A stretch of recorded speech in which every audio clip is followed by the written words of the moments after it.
apapun pekerjaan kita, kita harus punya freedom. Iya. Free will. Free will. Kita harus bisa mengeksersis kebebasan itu. Ya kan? Kebebasan untuk berbicara, Untuk menyerap informasi. tinggal dimanapun dia ingin. Nah, tapi dia tahu apa yang dia mesti ambil keputusan, bahannya apa, dia cari bahannya di mana untuk dia bikin keputusan. Inilah Endgame.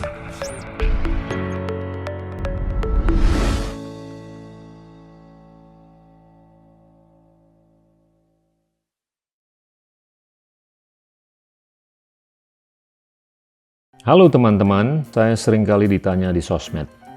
Saya ingin ikut berkontribusi untuk Indonesia yang lebih keren di 2045. Baiknya mulai dari mana? Mungkin salah satu saran saya yaitu belajar public policy. Nah, pemahaman terhadap analisis kebijakan itu memungkinkan kita untuk mengaktualisasikan solusi untuk berbagai permasalahan, apalagi yang sifatnya struktural. Tidak hanya di pemerintahan, tapi juga di dunia usaha maupun non-profit. Mantan Sekjen PBB Ban Ki-moon, Perdana Menteri Singapura Lee Hsien Loong, dan jurnalis Rachel Maddow, semuanya adalah lulusan jurusan Public Policy. SKPP Indonesia, sekolah Public Policy pertama di Indonesia dengan bahasa pengantar bahasa Inggris, sedang membuka penerimaan mahasiswa untuk batch terbaru. Untuk detail mengenai program dan cara mendaftar, atau sekedar berkonsultasi mengenai rencana karir teman-teman ke depan, hubungi SKPP Indonesia melalui link yang ada di deskripsi. Now back to the show. Halo teman-teman, hari ini kita kedatangan teman saya Haris Azhar, founder dari Yayasan Lokataru.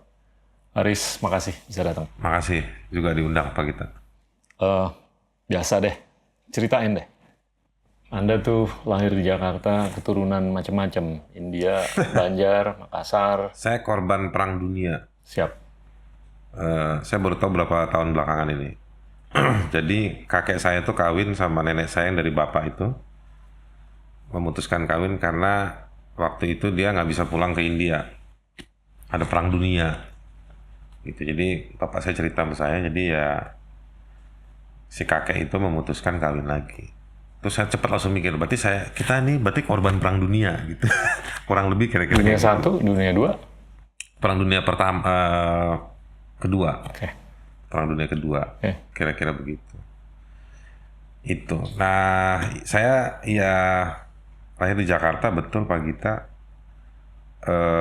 Darahnya macam-macam ya, ada Banjarnya, ada Asia Selatannya. Siap. Tapi paspornya lu kakek saya Inggris. Jadi saya bilang bapak saya, kenapa kita nggak jadi orang Inggris saja, ya kan? Tapi ya perjalanannya panjang lah. Jadi akhirnya memilih tinggal di Surabaya waktu itu, dan kakek saya dari ibu saya di Makassar. Nah, jadi mereka kawin sama orang-orang lokal, maksudnya orang Indonesia, tapi juga ada campuran-campuran lain. Siap. Jadi kalau saya ditanya orang apa, ya kalau fisiknya ya begini lah ya. Ke Aceh masih agak-agak masuk, PD masuk gitu. Kalau keluar negeri, pernah saya muter di Hong Kong, di lapangan Causeway Bay itu, kan orang-orang Indonesia ngumpul. Nah saya pertama suka baur gitu. Nah mereka ngomong Jawa, pernah sekali sedikit-sedikit ngomongin saya. Siapa tuh, pacarnya siapa tuh, sangkain begitu. Terus saya ngomong bahasa Indonesia, mereka, ngerti bahasa Indonesia, katanya gitu. Nah, jadi kalau keluar negeri nggak kelihatan orang Indonesia gitu. Padahal orang Indonesia juga bentuknya modelnya macam-macam. Jadi ya kadang dibilang Jawa enggak, dibilang Sulawesi enggak, Banjar enggak, India kelihatannya iya. Jadi saya nikmatin aja. Tapi dari kecil saya memang sering ngalamin rasisme, joke-joke rasisme gitu kan, dipanggil India. Dibully waktu kecil? Dibully kasar enggak, tapi panggilan-panggilan rasis itu biasa, bukan biasa tapi sering gitu. Karena masyarakat kita kan juga seperti itu ya. Manggil Cina Cina lu, manggil Arab onta lah, apa segala macam. Bahkan belakangan kan sampai pertarungan politik juga begitu kan. Nah, jadi saya udah ngalamin itu dari kecil gitu. Mungkin itu juga kali yang bikin saya kayak punya back mind ya. begitu belajar hukum, ketemu konsep hak asasi manusia, saya merasa kok konsep ini, by the way waktu saya kuliah hukum, kita nggak diajarin, nggak ada kelas HAM. Ini di Trisakti? Waktu saya kuliah hukum di Trisakti, S1. Saya belajar HAM itu di hukum internasional, pengantar, di hukum tata negara, tapi itu cuma materi-materi sisipan aja kan. Nah kalau sekarang kan di Fakultas Hukum, Fakultas Ilmu Sosial, diajarin kan hak asasi manusia. Jadi saya dulu cari sendiri, gitu, belajar sendiri, datengin dosen, diskusi soal apa itu HAM dan lain-lain, baca pelan-pelan. Nah lama-lama kok kayak seneng, cocok gitu ya, kayak saya tuh karakternya suka belain yang Tertindas. tertindas. Jadi waktu Piala Dunia Perancis lawan siapa nih, Kroasia, saya tahu Perancis jago gitu. Tapi kayaknya saya jagoin pengen Kroasia. aja nih Kroasia menang, kayaknya seru gitu ya kan. Strikernya bagus-bagus Perancis. Jadi kayak bawaan gitu, memang seneng belain yang berpihak sama yang Underdog. underdog. Kita kalau di hak asasi sebutnya vulnerable groups. Yap. Kelompok-kelompok rentan itu. Nah, itu mungkin karena punya pengalaman pribadi. Oke. Dan juga didikan orang tua saya. Ibu saya orangnya disiplin banget. Oke. Saya pernah lihat dia berdebat sama polisi hanya gara-gara dia bilang saya nggak salah dan kamu nggak bisa ngambil SIM saya. Ini zaman masih Orde Baru. Wow. Saya masih kelas 5 SD gitu. Dan dia siap dibawa sama polisinya sampai ke kantor polisi segala macam untuk mempertahankan argumentasinya. Setelah 3 jam, saya disuruh tunggu di mobil. Setelah 3 jam, dia pulang. Dan dia bilang, mama nggak diapa-apain. SIM-nya ada masih sama dia gitu. Jadi dia di luar rumah, di dalam rumah, ke kita, ke orang lain sama treatmentnya. Nah itu saya hidup puluhan tahun dengan cara seperti itu. Jadi ya mungkin ya faktor-faktor itu yang juga bikin saya pas di luar ketemu belajar hukum, belajar dengan berbagai konsep yang terkait sama manusia, sama masyarakat. Jadi ya saya nikmatin kerja hukum dan HAM ini, saya nikmati sekarang. Budaya berdebat itu udah cukup kental dari masa kecil. Iya, ibu saya kan gede di tradisi orang Makassar. Jadi suara, pilihan kata, ngomong ke siapa itu penting. Jadi ngomong ke siapa, ngomongnya apa, isinya apa itu, dan kalau dibantah harus siap lagi. Kalau nggak bisa ya berarti argumentasinya failed. Nah itu kita dari kecil dididik kayak begitu. Tapi habis berdebat ya oke. Ya. Ya. Gitu. Jadi ya latihan. Terus nggak tahu kalau ada reformasi ada apa ya nggak ngerti saya. Di rumah kan dibiasakan seperti itu Pak gitu. Terus ngambil S2 di Inggris, di Essex. Saya tuh kuliah banyak Pak kita. Oke. Kita ke alma mater banyak. Yang lulus 2 berhenti di jalan. S1 hukum lulus. Terus ngambil S2 HAM di Inggris. Siap. Itu lulus. Ada lagi yang satu S1 berhenti, nggak punya duit. Waktu di UI. Di Universitas Terbuka belajar sosiologi. Oke. Terus ambil lagi S2 filsafat, nggak lulus juga karena nggak punya duit juga. Kenapa filsafat? Eh, Atau kenapa sosiologi? karena saya senang aja Oke. dengan soal masyarakat, soal cari tahu nih kenapa itu saya. Hal-hal seperti itulah saya punya banyak pertanyaan dulu. Saya waktu baru selesai hukum S1 saya punya sejumlah pertanyaan di diri saya, terus ketemu orang yang juga bikin saya tambah mikir juga gitu. Akhirnya saya ambil sosiologi, terus nggak lama kemudian saya ambil filsafat juga. Banyak pertanyaan itu yang kejawab. Cara menjawabnya, tapi jawabannya nggak ada yang final.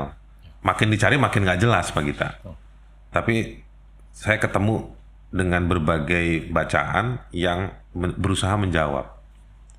Dan saya belajar bahwa berusaha menjawab itu adalah jawabannya. Ya. Jadi nggak ada final Ya. solution itu nggak ada. Gitu. Tadi saya ngobrol sama orang mengenai pemberdayaan teknologi atau inovasi teknologi akhir-akhir ini. Yang saya perhatiin tuh pemberdayaan teknologi sekarang atau akhir-akhir ini kurang filsafatnya. Iya. Dan ini agak-agak tabrakan dengan apa yang kita lihat di era The Enlightenment abad 17-18, yang mana siapapun yang menjadi ilmuwan menemukan scientific discovery, itu dia lebih dahulu mengedepankan nilai-nilai filsuf. Betul. Sama dengan 3.000 tahun yang lalu kan. Zaman Yunani, ahli-ahli seperti Aristotle, Socrates, Pythagoras, itu bisa dianggap mereka tuh ahli ilmu alam, tapi mereka juga ahli filsuf. Iya. Nah itu nyambung dengan kebijaksanaan kan. Iya. Supaya pemberdayaan teknologi ini bijaksana. Dan saya ngelihat generasi sekarang ini mungkin perlu kali untuk lebih berfilsuf. Teknologi hari ini masuk di ranah konsumtif ya, Iya. karena mempermudah. Dan orang drowning ya, tenggelam di sana. Jadi nggak tahu lagi mana kabel ujung, mana kalau bahasanya Jokowi, mana hulu, mana hilir lah. Kira-kira begitu. Ya. Padahal teknologi yang dipakai hari ini, dia berangkat dari ilmu pengetahuan. Teknologi itu kan penemuan dari olah pikir. Ya. Nah, ilmu itu, kalau kita belajar filsafat kan ada filsafat ilmu tuh. Itu ada tata krama, tata pikir, berproses menemukan. Jadi di filsafat ilmu itu salah satunya dibahas itu kegunaan. Ya. Kenapa bikin ini, kenapa bikin ini, kegunaannya atau kenapa ada penemuan soal hal konsep tertentu, itu karena ada latar belakangnya. Ya. Alam, Betul. tantangan hubungan antara sesama manusia. Ya. Jadi dikonstruksikan, dicari caranya. Dan itu kemudian jadi teknologi. Karena ada teknologi sosial, teknologi mesin, apa segala macam. Jadi memang sangat disayangkan sih. Teknologi itu banyak digunakan, tetapi tidak banyak orang mau memahami. Ya.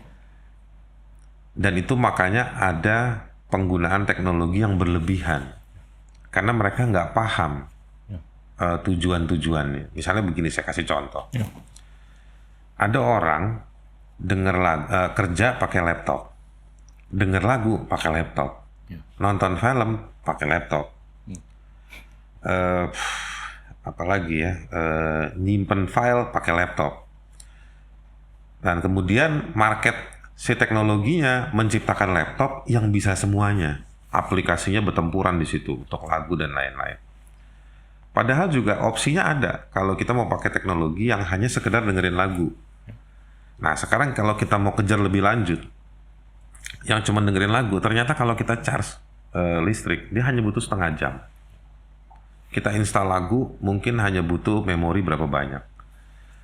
Nah, kadang dagangan yang imajinatif tadi itu, yang all in, semuanya ada di situ, itu kesannya memudahkan orang untuk, wah kayaknya udah selesai nih, pegang satu laptop, semuanya ada di situ. Tetapi kan ada resiko, kalau hilang, berarti hilang semuanya. Jadi dia nggak punya keberagaman. Semuanya dijadikan satu. Yang kedua, dia butuh listrik yang dayanya berapa banyak. Ini semua saya bilang nggak ada yang benar, nggak ada yang salah. Opsi.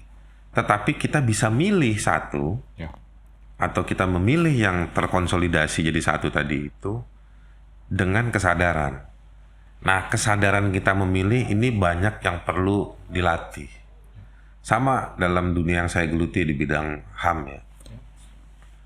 Penting itu orang punya kesadaran. Sebelum dia bikin keputusan. Keputusan terkait dirinya atau terkait orang lain, atau terkait kehidupan bersama orang yang lebih luas. Selama itu didiskusikan, disadari, itu akan menjadi keputusan yang baik. Saya yakin Pak Gita juga percaya seperti itu. Sangat, ya.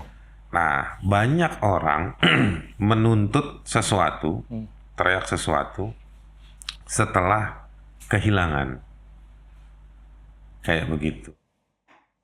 Nah, balik ke soal poin teknologi yang mau saya bilang. Ya. Teknologi itu banyak ditemukan justru ketika ada masalah. Ada orang yang berpikir dengan ketertiban, Menarik. lalu dia menemukan masalah. Sejarah AC, ini kan sejarah perang nih. Ya. Perang di musim panas, tiba-tiba dicari alat yang supaya pasukannya tetap mau bertempur, tapi udaranya ada udara pendingin.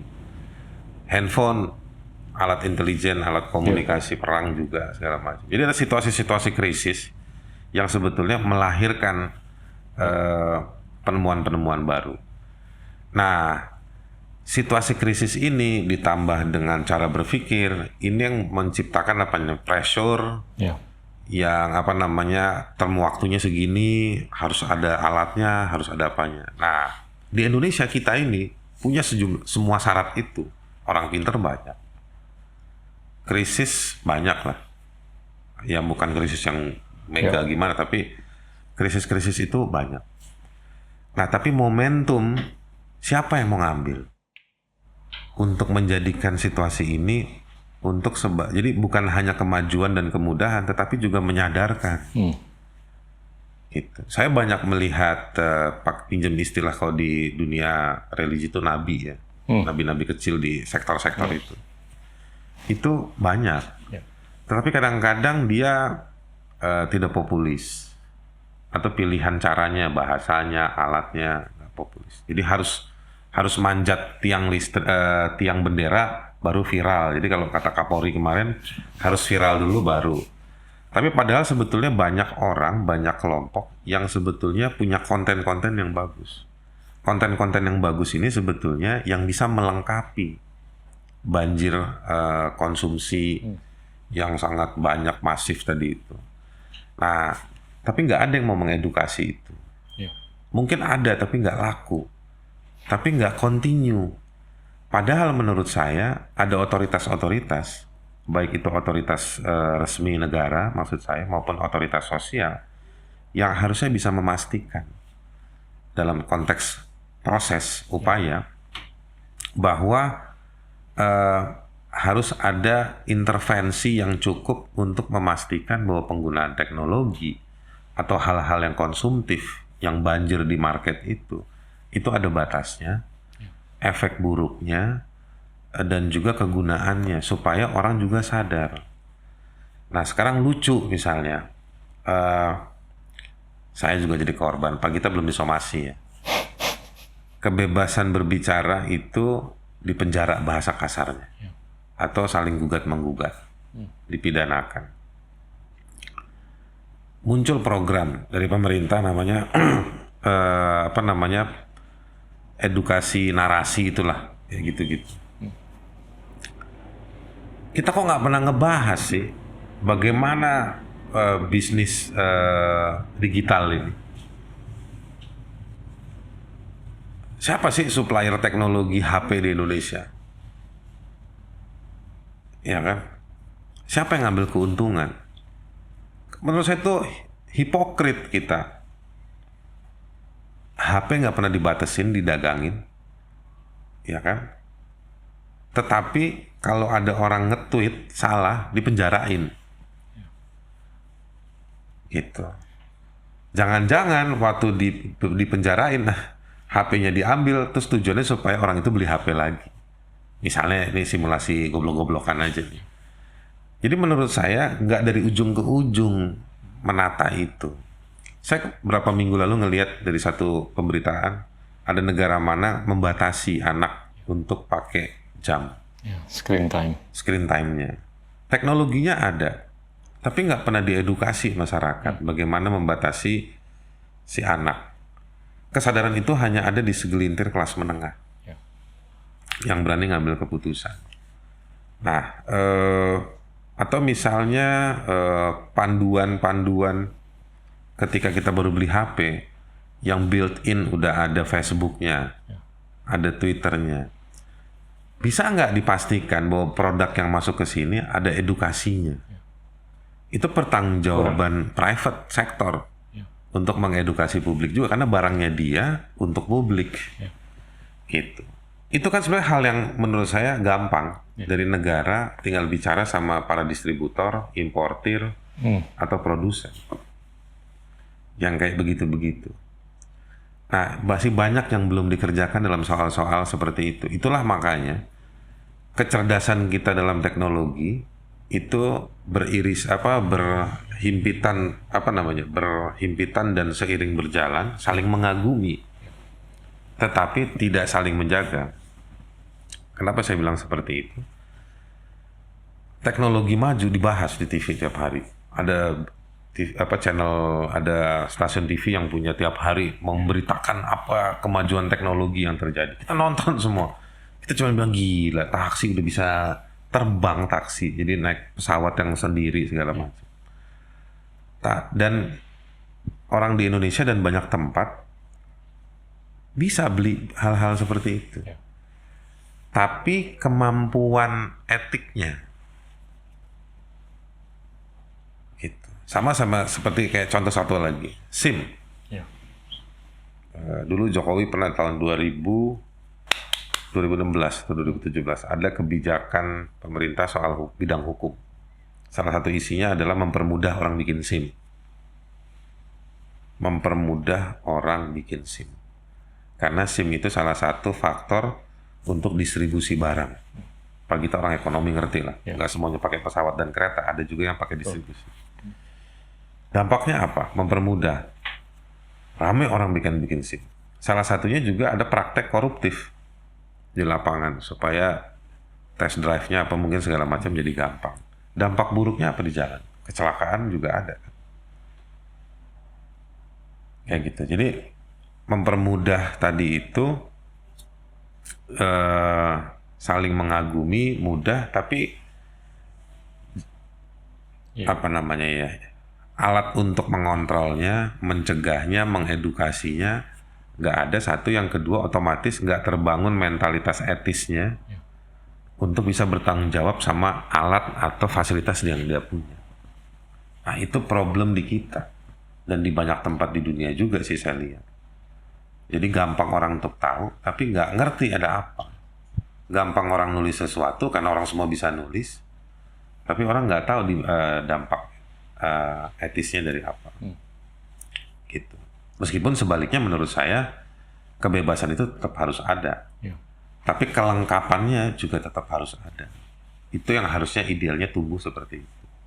Ini nyambung dengan beberapa observasi sebelumnya terkait ketimpangan antara, saya sepakat bahwa teknologi itu udah berhasil mengagregasi multi-use untuk kepentingan use case yang anggaplah mulia. Tapi kemuliaan ini nggak terjadi atau belum terjadi karena sosialisasi use case-nya. Untuk usernya, ini masih kurang kan? Betul. Yang saya mau tarik lagi adalah, Anda melihat nggak adanya dikotomi antara bagaimana teknologi itu udah berhasil mengagregasi. Tapi di luar teknologi, kita tuh pola pikirnya tuh tidak teragregasi. Silo, hak asasi manusia, kesejahteraan, keadilan, digitalisasi, kewirausahaan, kayak tidak teragregasi. Mungkin nggak begitu? Harusnya begitu. Ya, tapi indahnya kan kalau ini semuanya juga holistik, teragregasi kan. Justru harusnya yang diagregasi tuh hal-hal seperti itu. Paham? Ini yang saya tangkap dari omongan Anda. Nah ini lama kan prosesnya untuk mengagregasi pilar-pilar atau vertikal-vertikal non-teknologi, tapi ini kepentingannya nih mungkin tinggi, software-nya nggak ada, Pak. Tapi gini loh, saya ngelihat ini terjadi di mancanegara. Ini saya contohkan. Tapi di beberapa negara, sorry saya potong. Di beberapa negara Di ada. banyak negara demokrasi yang mau mengedepankan kerangka, ya kan? Yang semestinya mengagregasi beberapa vertikal ini, tapi nggak nyambung. Tapi ada agregasi berbasis identitas. Contoh? Korea, Oke. Turki, Ya. identitas by history ada Cina, India, Egypt, beberapa negara besar. Ada lagi, saya nggak tahu ya, kayak misalnya negara seperti Inggris dan Amerika. Itu negara yang Perancis aja nggak selama Inggris dan Amerika. Ya. Solid mereka. Gitu. Nah, jadi ada beberapa hal yang menurut saya agregasinya itu terbangun. Makin lama makin ajak gitu Tapi ya. saya punya tesis dan hipotesa.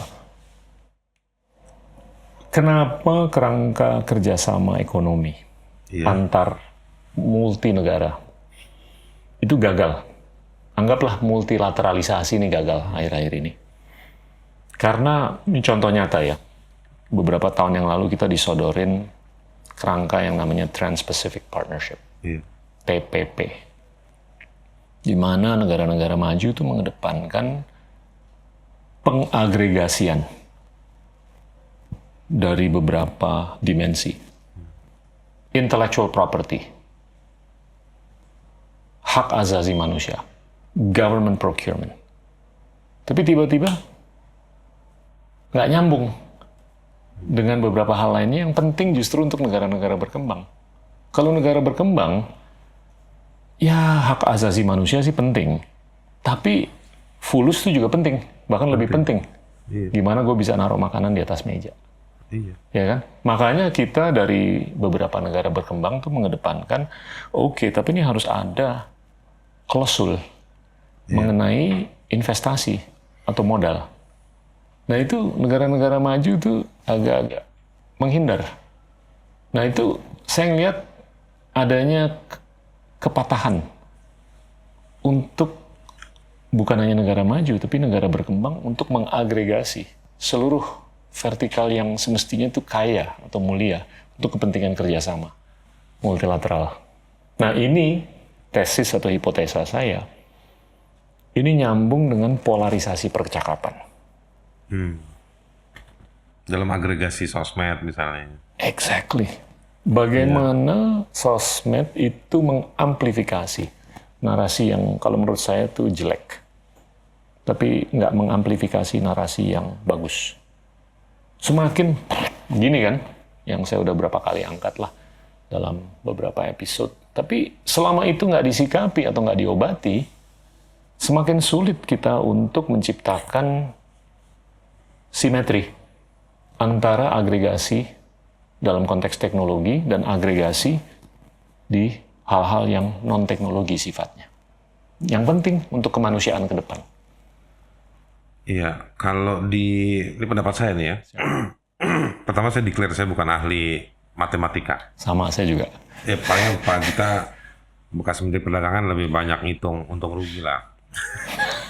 Nah, jadi saya bukan ahli agregasi. Tapi by nature kita semua ini pelaku sebetulnya. Saya dalam praktek pengalaman-pengalaman dari metodologi psikologi ya. Pengalaman yang berulang-ulang itu akan menciptakan kesimpulan-kesimpulan sementara yang makin lama makin kuat dan hanya bisa dibantah lewat sebuah pendekatan saya namanya meteor. Kalau ada yang dia nggak ngikutin ketertiban tata surya tiba-tiba lepas begitu, itu akan merubah satu tesis baru. Dan itulah ilmu pengetahuan. Ada temuan baru diuji lagi. Balik ke soal agregasi, saya mau bilang begini. Yang agregasi yang kita kenal hari ini, dia terkalkulasi Ya. dan juga dia punya kerangka matematika tadi hitung-hitungan. Siap. Dan dia punya hasil yang itu disodorkan kembali. Saya setuju banget tuh kalau pakai terminologi baru agregasi terhadap soal persoalan kehidupan bersama. Dan menurut saya memang harus ada satu orang atau satu kelompok atau satu kumpulan kelompok-kelompok gitu ya, yang dia memang ngambil peran untuk, saya pilih katanya lagi sekali lagi, mengayun dengan memperhatikan sejumlah variabel. Tadi saya nyebut Turki, Siap. Korea. Korea menurut saya gak cuman kuat culture identity-nya, tapi juga perasaan bersalah dan perasaan kalah. Iya, shame culture. Shame culture-nya itu tinggi. Setelah perang Korea, mereka miskin, mereka sadar, Iya. tengok sebelah ada Jepang sudah maju, bangkit mereka. Sekarang mereka jadi bangsa yang boleh dibilang paling disiplin di dunia. Jam kerjanya panjang gitu. Iya. Turki, kalau kita umroh itu ada yang nggak seragam kan orang Turki. Dia punya tafsir sendiri. Di Arab Saudi yang begitu ketatnya dalam soal fikih orang ibadah, dia biarkan tuh orang Turki dengan seragamnya gitu. Saya yakin secara politik dan ekonomi Turki punya bargaining. Iya. Gampang. Ke museumnya aja tuh di mana Hagia Sophia. Iya. Ada perlengkapan sejarah punya Nabi ada di Turki. Jadi Arab Saudi juga harus jaga itu kan. Betul. Ada bargaining itu ada. Tapi itu juga balik lagi memperkaya si identitas kelompok-kelompok tertentu yang membantu untuk memelihara agregasi tadi itu. Iya. Atau membantu bagi sekelompok orang atau kumpulan kelompok untuk memelihara agregasi tadi itu. Iya. Jadi, sepenjahat-penjahatnya pemimpin, sepenjahat-penjahatnya orang di lapangan, mereka terjebak pada agregasi tadi itu. Iya. Kultur, situasi alamnya, pilihan ekonominya. Nah, itu membatasi. Pertanyaannya kemudian, kalau kita belum punya, pertanyaannya siapa yang bisa menemukan? Pertanyaan saya begini, kenapa kita sekarang masih penting memobilisasi supaya terjadi agregasi merah putih di mana-mana?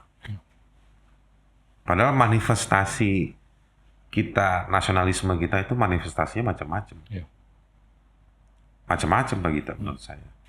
Nah, tetapi kenapa kita nggak punya varian-varian lain untuk yang kita bilang cinta pada republik ini gitu. Nah, jadi penting untuk menemukan. Ya. Baru kemudian memelihara dan kemudian menciptakan benefit. Ya. Makanya dalam dunia sosmed agregasi itu nggak cuma ada patternnya, tapi juga orang bisa dapat cuan dari YouTube, dari Instagram yang centang biru itu. Ya. Jadi bisa dapat untung. Ya. Tapi kesian kalau ada orang, ada kelompok, ada kumpulan orang atau kumpulan kelompok yang nggak ngerti polanya. Ya. Polanya nggak dapat dia polanya. Ya. Karena apa? Karena dia gemeter ya tiap hari. Tiap hari buka ini, besok buka itu. Kalau pakai bahasa sosmed hari ini nih ya. Betul. Jadi dia nggak punya interest sama sesuatu. Karena kalau dia punya interest sama sesuatu, baik sebagai sebuah cita-cita maupun sebagai sebuah beban, itu kan menciptakan interest. Maka dia kalau pakai bahasa Instagram atau YouTube, dia ngikutin orang-orang atau kelompok-kelompok akun-akun tertentu. Dari situ nanti ada agregat. Dan dia bisa nggak dapat ide, ilham, ngambil keuntungan. Ya. Menurut saya bangsa atau kehidupan bersama harusnya seperti itu juga. Ya. Kita ngapain ngikutin, pakai bahasa sosmed sekali lagi, ngikutin akun soal salju. Di Indonesia nggak ada salju, ya kan? Paling ada di Papua doang, di atas gunung.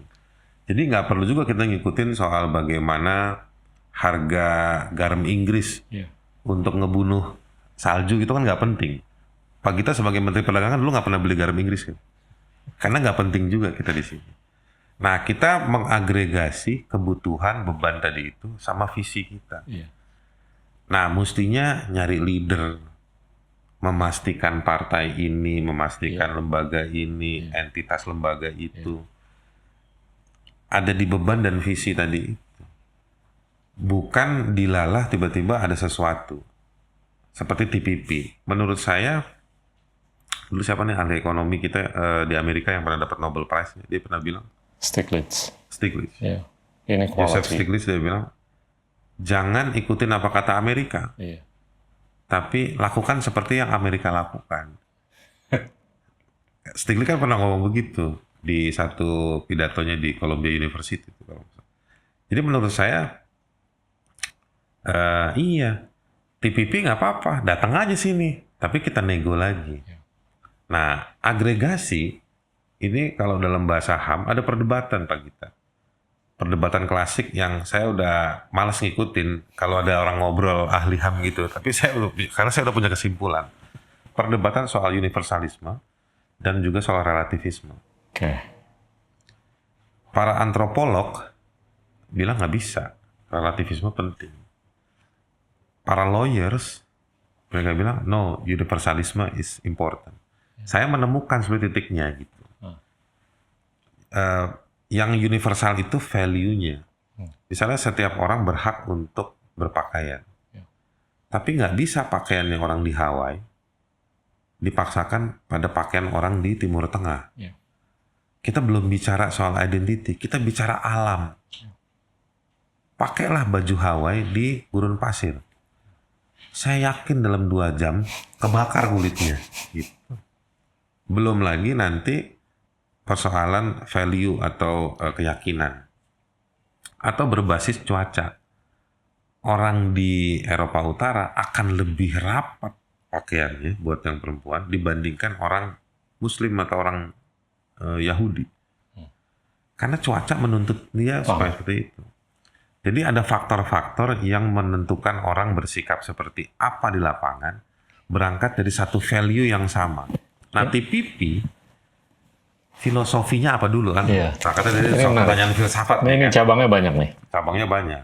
Nah, jadi saya mau bilang TPP Amerika mau bungkus itu silahkan. Atau datang dari belahan bumi lain pun silahkan. Cina misalnya Belt Road apa segala macam silahkan. Selama waktu datang di kita berdaulat menentukan. Karena kita punya beban dan visi, dan kita menjadi faktor penentu. Kita sadar. Tadi saya bilang itu dari sisi hak asasi manusia yang paling keren itu keputusan kalau kita sadar apa sih ini jeroannya. Dan kita jadi aktor dan kita ngambil keuntungan. Kalau bahasa Instagram centang biru kita. Siap. Gitu. Nah, itu kita nggak kelihatan tuh mau TPP kayak zaman Jokowi kayak PTT kayak apa kayak segala macam. Nah, itu yang kita nggak rasain. Halo teman-teman, terima kasih sudah menjadi teman setia Endgame.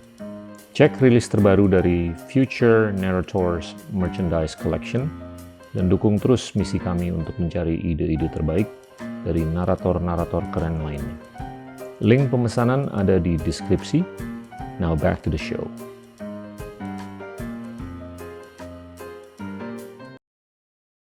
Saya waktu itu menolak TPP. Iya. Dikarenakan ada isu-isu yang perlu diatensikan untuk kepentingan negara berkembang seperti Indonesia yang mereka tidak mau perhatikan.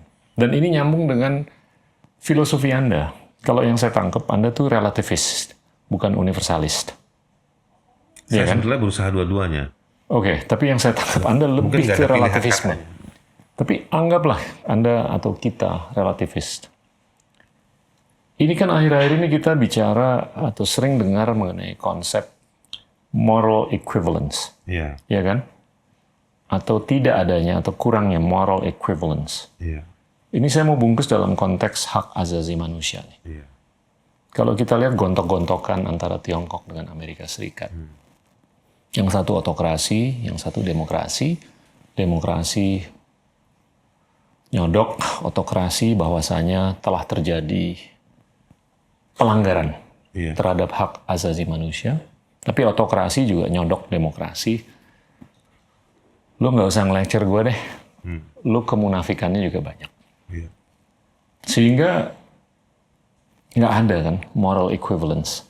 Dan itu bertumpu di relativisme sebetulnya. Tergantung pakai kacamata siapa, kapan, dan gimana. Iya kan? Nah ini coba dikembangkan deh.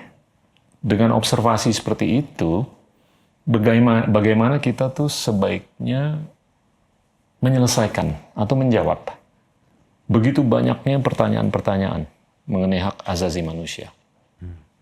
Secara global atau secara lokal. Sebenarnya banyak nih. Siap. Ini saya suka ajarin juga sama mahasiswa, bahkan sama teman-teman yang di bidang HAM. Dulu di tahun 2000, sebelum SDGs disahkan 2015, MDGs kan. Millennium Development Goals. Pak SBY juga dulu salah satu dari tiga leader, salah satu dari 3 orang leader MDGs.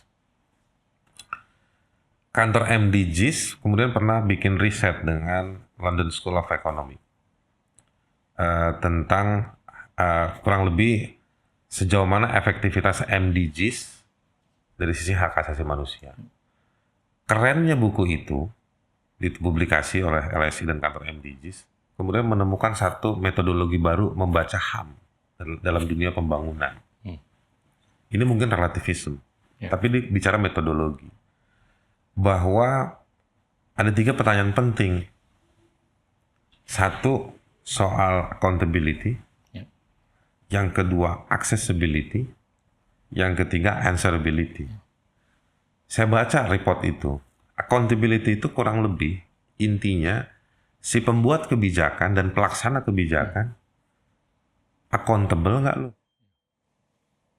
Gitu. Accessibility artinya penerima manfaat bisa akses nggak?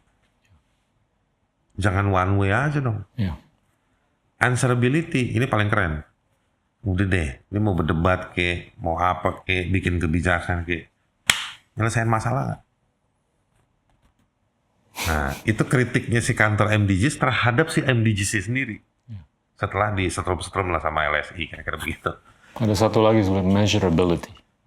Measurability itu dia berlaku di semuanya.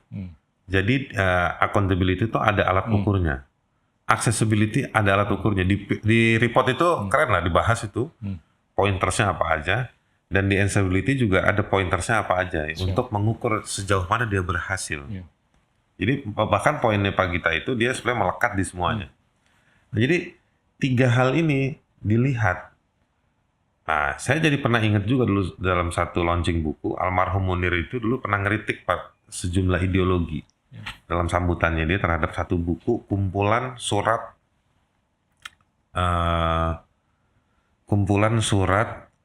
tentara ke para istri.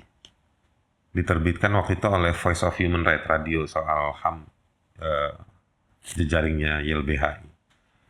Munir yang launching dia bilang, ideologi kiri, kanan, atas, bawah semua nggak ada yang tuntas menjawab problem kemanusiaan.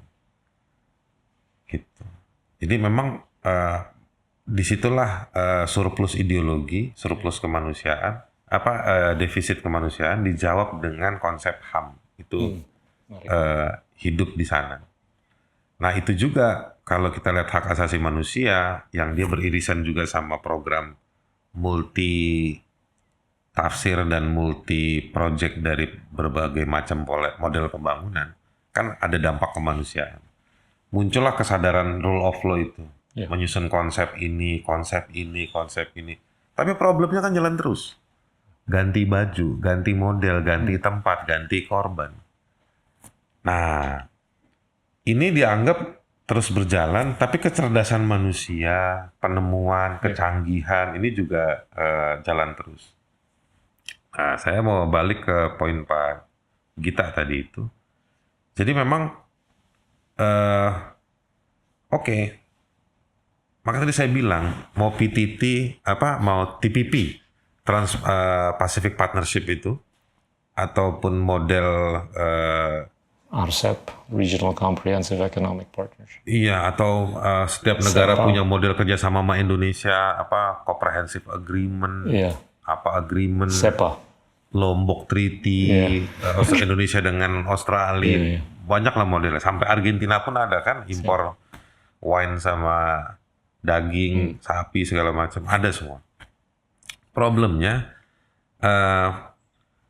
akuntabilitas negara yang mengelola itu. Satu, yang kedua, apakah dia melibatkan warga atau hanya melibatkan siapa temannya penguasa. Dan sekali lagi akhirnya ujungnya ini nyelesain masalah nggak? Masalah kita apa? Nah, jangan-jangan kita masih belum selesai Pak Gita mengidentifikasi problem kita. Yang akhirnya orang terbelah dua. Problemnya adalah kita bangga pada Jokowi atau kita menganggap Jokowi gagal. Akhirnya di situ. Isinya apa? Masing-masing yang membanggakan dan satu lagi yang mengkritik. Gagal menjelaskan.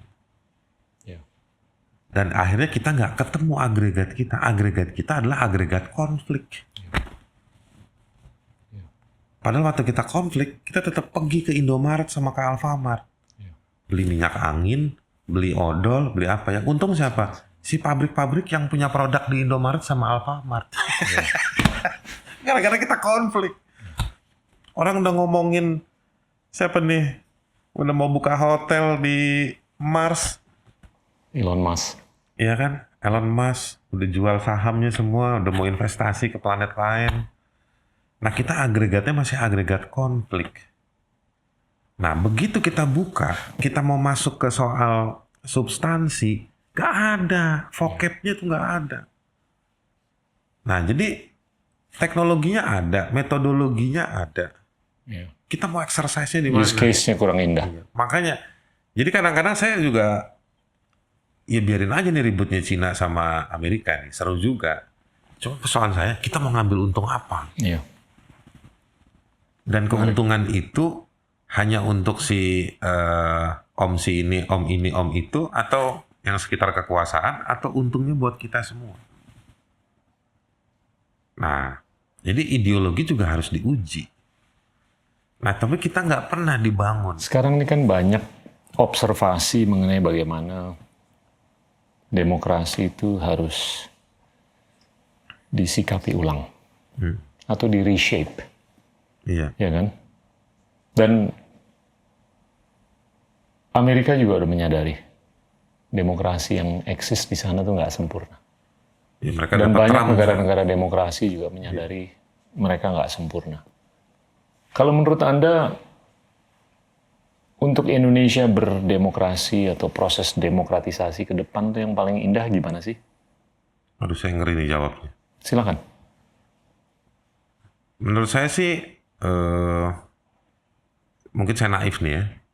Tapi saya bisa ngeklaim karena pengalaman-pengalaman saya. Ya. Ya, menurut saya harus dibuka ruangnya. Yang dibuka di ruangnya itu artinya begini. Kita harus menikmati kritik.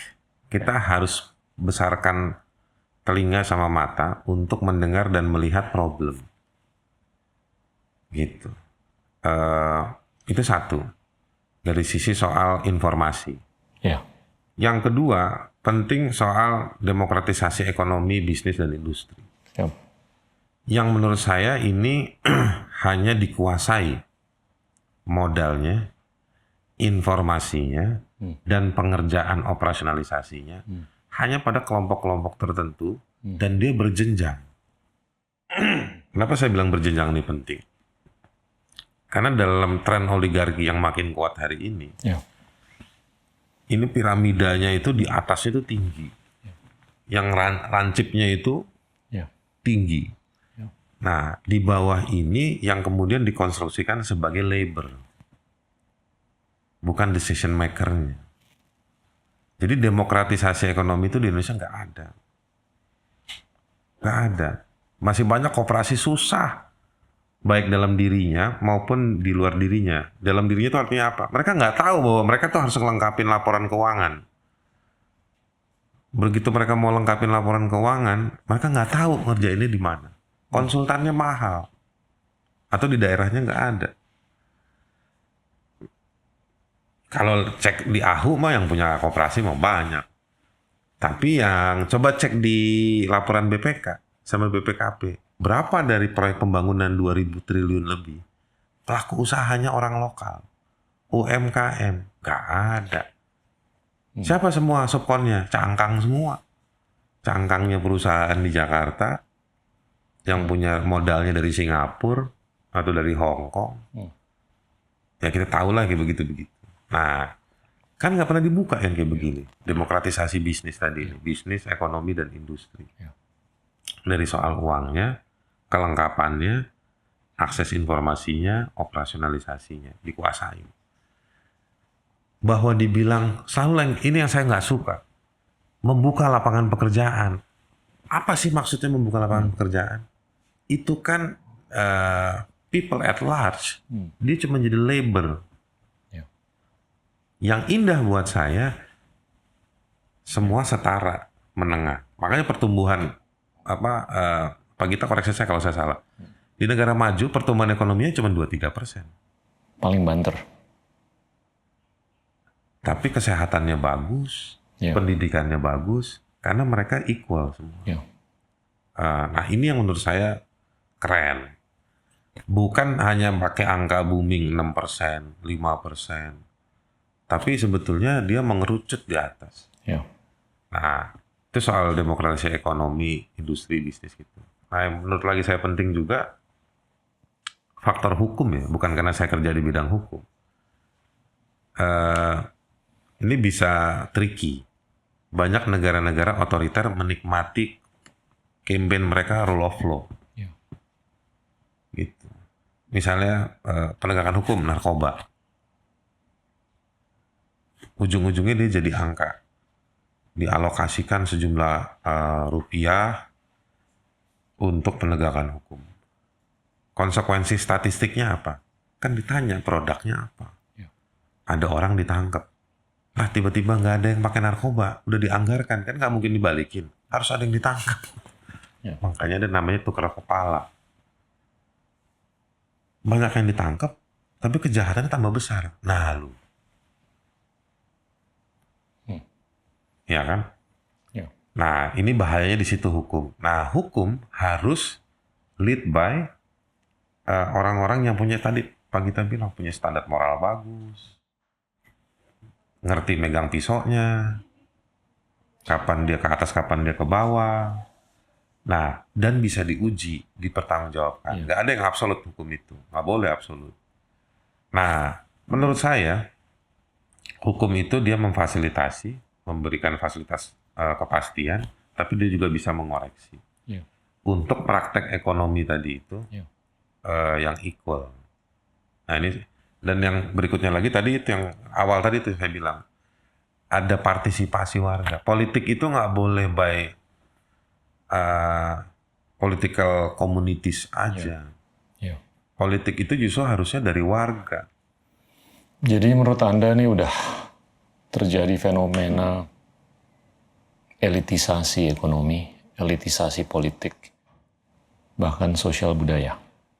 Iya. Dan Menurut saya ekonomi sama politik ini udah iya. Nah, gini loh, kalau saya lihat demokrasi ini kan intinya free will untuk berbicara. iya. Yang mana ujung-ujungnya adalah equalization of banyak sekali atribut. Apakah itu berbicara, income, opportunities, Iya. jati diri, apapun lah, hak azazi manusia. Dan akhir-akhir ini kalau saya ditanya mengenai demokrasi dan korelasi demokrasi terhadap gimana kita harus meningkatkan atau mengurangi kemiskinan, saya tuh beberapa kali menyampaikan kemiskinan kesejahteraan itu penting untuk dihilangkan atau dikurangi. Tapi yang paling struktural adalah kemiskinan atensi dan ide yang harus dikurangi atau dihilangkan.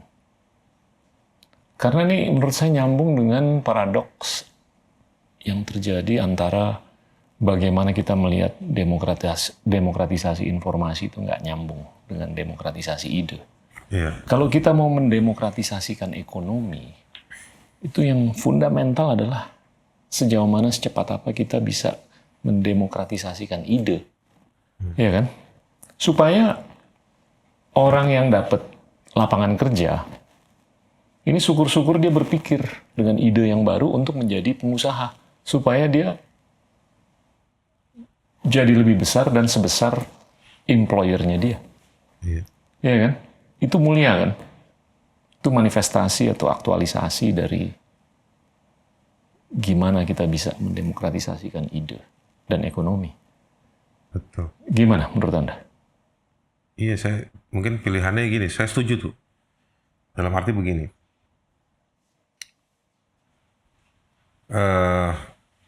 Enak nggak kita beli makanan karena kita habis kerja berpikir. Misalnya Hmm.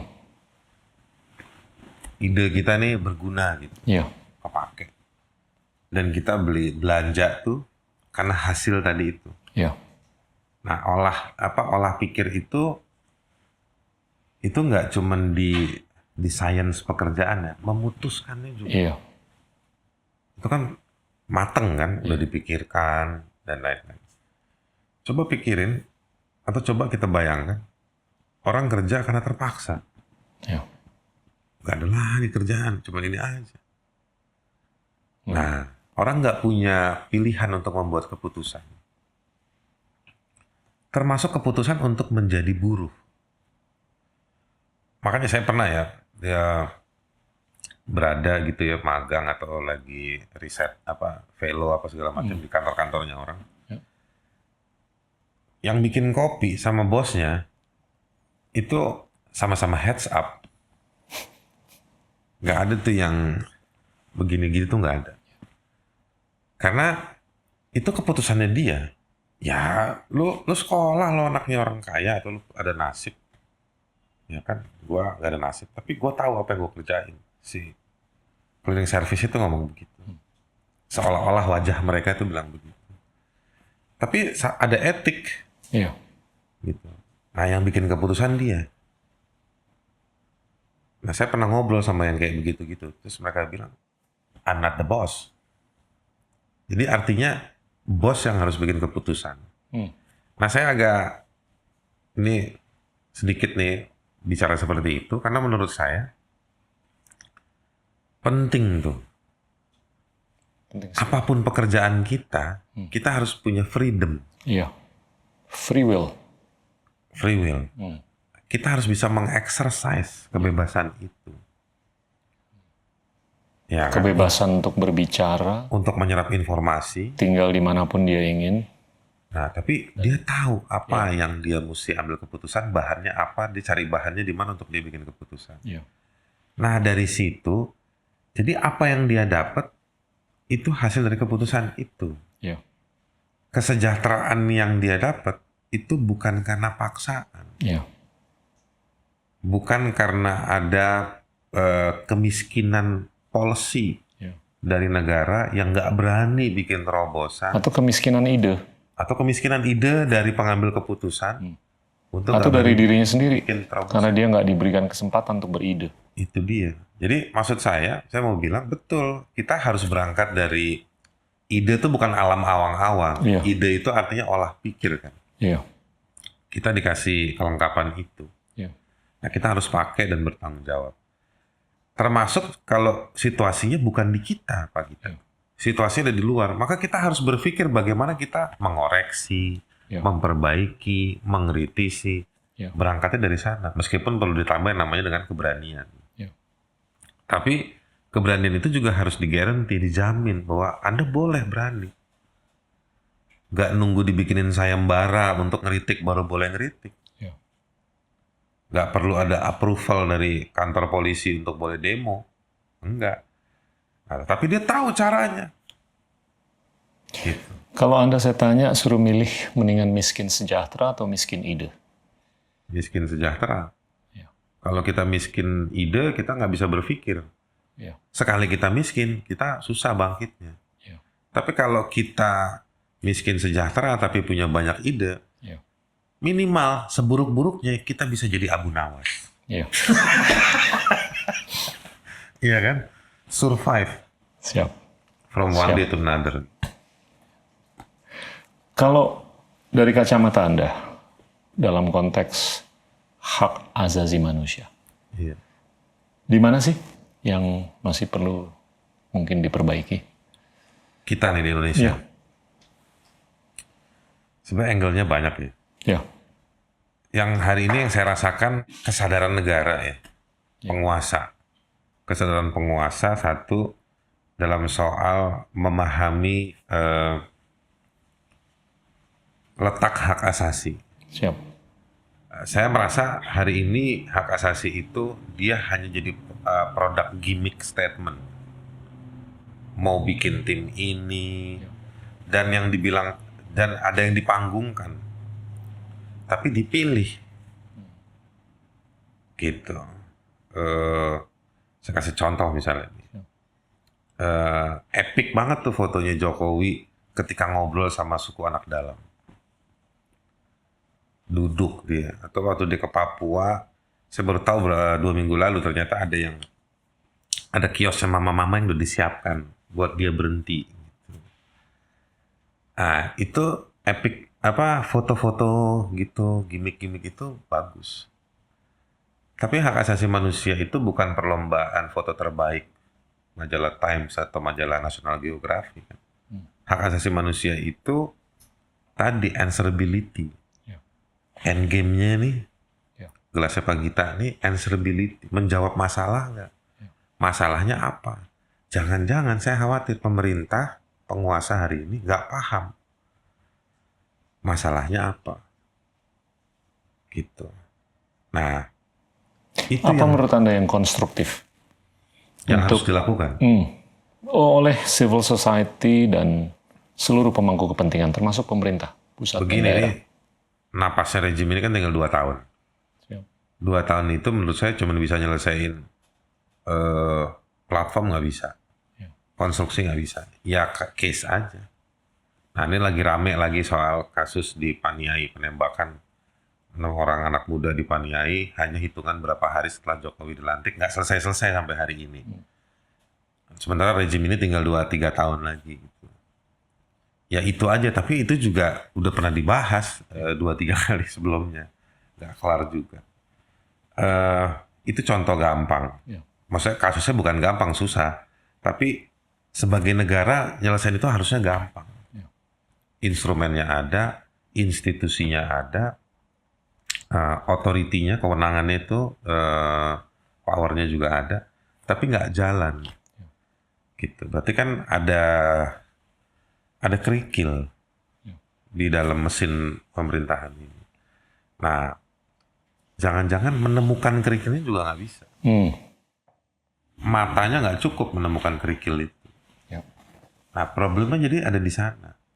Kalau dibilang masyarakat yang nggak kooperatif, masyarakatnya susah, begini, menurut saya enggak lah. Masyarakat tuh nggak rumit. Dari 270 juta orang Indonesia, berapa banyak sih mau jadi presiden? Nggak ada. Kebanyakan orang Indonesia mau hidup baik-baik. Sekali-sekali diundang lah YouTube Endgame, nah itu boleh lah. Tapi nggak ada yang mau jadi presiden. Saya nggak mau jadi presiden. Saya mau baik-baik aja kok. Nah, cuman ya saya kasih contoh dikit nih. Saya suka ikut meeting atau conference di luar negeri gitu. Saya lihat orang luar negeri tuh enak ya diskusi hukumnya. Udah begini, udah begini. Kita masih lihat WhatsApp, aduh teman kita ditangkap. Status tersangka, ini. Masih begitu-begitu aja. Nah, merubahnya itu nggak bisa. Nah, jadi perubahan itu hanya bisa lewat orang, person, leader. Beberapa ahli orang-orang pintar bilang ya memang harus ada orang. Tapi kan menurut saya nggak cuma orang. Orang-orang yang tersituasikan juga perlu ada. Momentum itu ada berulang-ulang. Saya kalau ngeliat Twitter kan pasti kita atau lihat sosmed kita merasa momentum Indonesia untuk baik itu ada terus. Tapi yang digunakan hanya memproject orang aja tiap hari. Nih hari ini hero kita dia. Hashtag kita tentang orang siapa yang jadi korban. Ya itu aja terus. Memperbaikinya nggak ada. Jadi tiap hari orang campaign. Nggak ada yang memperbaiki. Saya tahu di dalam pemerintahan tuh banyak orang pintar, orang baik, dan orang yang bekerja. Tapi kadang-kadang nggak diapresiasi juga. Di masyarakat juga banyak orang-orang pintar, orang-orang yang berjasa. Tapi dia nggak viral. Nggak diapresiasi. Nah, ironis tuh. Ironis. Makanya kita tuh penting ya untuk balik ke substansi, Pak Gita. Nggak tahu gimana caranya. Padahal dulu kita punya sistem, dan sekarang juga masih punya sih, gotong royong kan, yang udah pernah kita bahas. Dalam kegotong royongan. Itu pengakuan terhadap seorang sosok, itu sederhana kan. Kalau dia jago nyangkul, dia jago nyiram, dia jago mupuk, dia jago ngaji, itu terbentuk kan. Bentuk. Tapi kalau sekarang yang naik ke atas tuh karena mungkin sensasionalisasi yang mungkin nggak ditopang dengan karya Iya. yang tercermin dalam semangat gotong royong. Iya. Nah itu yang membuahkan disconnect antara aspirasi dengan aktualitas kan. Iya. Di beberapa tempat saya masih lihat ya orang yang maju jadi DPRD tingkat 2 atau jadi kades itu bagian dari gotong royong. Iya, bagus tuh. Saya ketemu tuh beberapa kampung yang orang yang kita bilang pejabat itu di tingkatan tertentu. Pas pulang ke kampungnya kayak lagi nge-report apa hasil kerjanya dia. Iya. Yang teman yang di-report itu dia juga jalanin peran di kampungnya untuk nyangkul yang untuk orang banyak juga. Jadi ada pembagian peran yang bagus. Tapi juga ada yang dirusak gotong royong. Iya. Dirusak dengan cara nyawer bagi-bagi duit. Nah, itu ada godek-godek tuh perubahan mentalitas. Terjadi itu godek-godek mentalitas itu kejadian tuh Pak Gita. Saya mau balik ke yang tadi Anda angkat, shame culture. Iya. Itu kan kental sekali ya di Korea, di Jepang. Iya.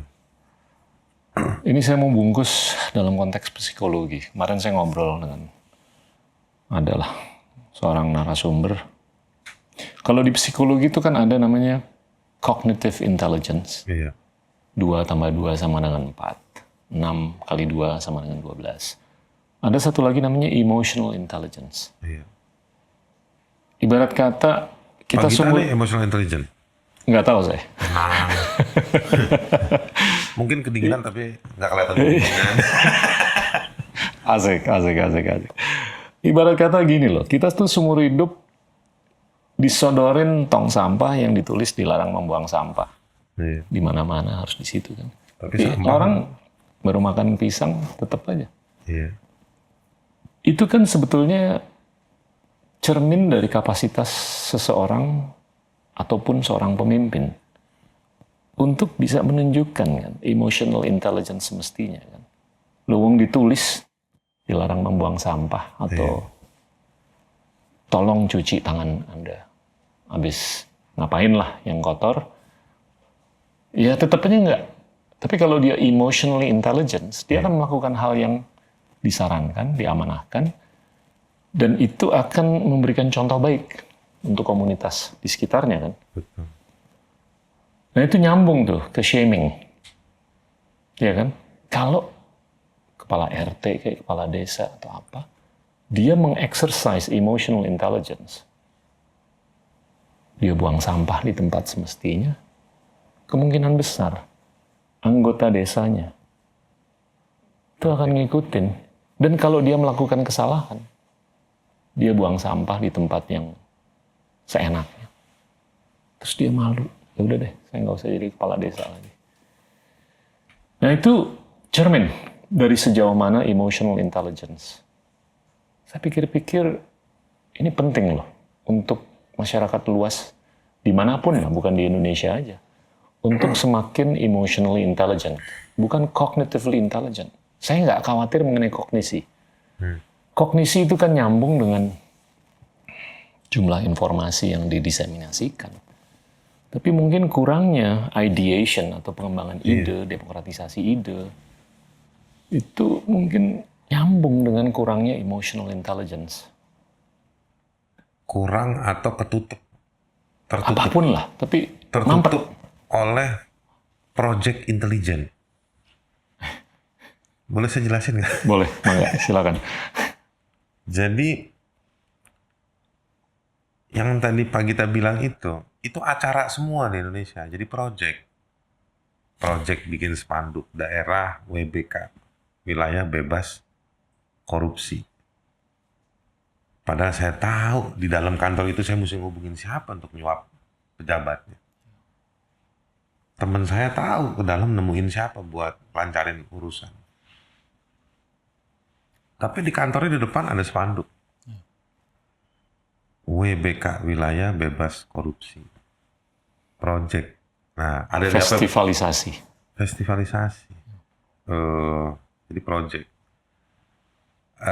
Project Saya pernah ikut ngumpul sama kepala lurah dekat rumah saya tinggal. Diumumin di masjid jam segini ngumpul.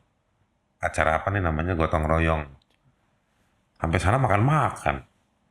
Saya ngomongin sampah daur ulang, cuma dijawab, udah ada pak mesinnya. Lah mati saya, kenapa jadi mesin? Tapi ini kronis. Ini udah berdekade di Indonesia. Nah itu dia makanya. Baik, jelas Kita saja. ini project, jadi project ngumpul, project bikin spanduk, diacarain, dan itu semua didanai. Nah itu problem kita, leadership di lapangan juga ada yang seperti Iya. itu. Di institusi-institusi, KL, kantor kementerian, lembaga juga seperti itu. Di daerah seperti itu. Di daerah kan, Pak kita ke daerah, oh ya Pak kita ke daerah pejabat. Saya kan grassroots, ke daerah nyari ini, bapaknya lagi pejabat peresmian. Kalau dikumpulin fotonya gunting pita, pencet tombol, dada-dada, itu aja fotonya pejabat. Sama tanda tangan. Jabat Nggak daerah. semuanya lah. Ada yang Iya, benar-benar tuh. Betul, nggak semuanya ada lah. Tapi proyeknya itu begitu. Kalau dikumpulin semua acara kegiatan di Indonesia, saya kalau jadi seniman fotografi, saya akan ngumpulin tuh foto pejabat lagi tanda tangan, gunting pita, dada-dada. Itu aja. Ditambah mungkin lagi doa di gereja atau sholat. Itu aja foto banyak pejabat menarik. Nah, itu didanain semua loh sama APBN, APBD. Jadi project intelijen. Nah, kenapa saya bilang intelijen? Karena udah banyak konsultannya. Bagaimana bikin kegiatan menarik. Gitu. Sampai mindahin batu aja ada, barangkali ada konsultan itu. Orang lagi gempa, dikejar debu, dia mindahin batu gitu. Ada kan pejabat dari negeri mana gitu. Oke. Nah, jadi Oke, ini kita mau maksud konstruktif saya, nih. ini konstruktif, Pak. Paham? Gini Jadi loh. pertanyaannya begini nih, apa order di Indonesia? Jadi teman saya pernah bilang, dia jago sosiologi. Di Indonesia, disorder is the order. Iya. Jadi tatanan kita ini adalah, kekacauan itu adalah tatanan kita. Iya. Jadi makanya begitu Pak kita cari emotional intelligence, dia kayak, Iya. kayak ada satu cahaya yang murni bagus gitu di tengah debu. Gitu. Nah, tapi sebetulnya saya yakin banyak orang baik di Indonesia. Iya. Cuman nggak difasilitasi dan tidak diinstitusionalisasi. Kenapa tuh mampet? Ya